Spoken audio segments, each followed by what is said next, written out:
Salam, mən doktor Beydullayev Kamran, Mərkəzi Gömrük Hospitalının orqan transplantasiya və cərrahiyyə şöbəsinin həkim-cərrahı. Nə səbəbdən bu sahəni seçdim? İdeya olaraq uşaqlıqdan işin ən çətindən yapışmaq xasiyyətim var və onu o çətin işi həll eləməkdən bir zövq almaq kimi belə bir xarakter mövcuddur. Yəqin ki, transplantasiya gəlişim də bu səbəbdən oldu. Yəni həkim kimi ən çətin hesab elədiyim cərrahiyyəni seçdiyim və cərrah kimi də ən çətin görsənən mənə və ən daha qabaqcıl sahə olan transplantologiya sahəsini seçdim. Texniki olaraq ölkədən xaricdə işləyirdim. Ölkədən kənarda kolleqalarımızdan biri Azərbaycana qayıtmağı və burada transplantologiya sahəsini yaratmağı təklif elədi. Yəni mən də qayıtdım. Biz bu işə başladıq. 2008-ci ildə Mirzəli doktor Kazimi ilk dəfə Azərbaycanda qaraciyər transplantasiya əməliyyatını icra elədi və əməliyyatdan sonra bizi də öz komandalarına dəvət elədilər və o vaxtdan mən bu komanda çalışıram və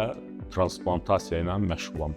Hal-hazırda komandada donor əməliyyatlarına daha məsul şəxs kimi fəaliyyət göstərirəm.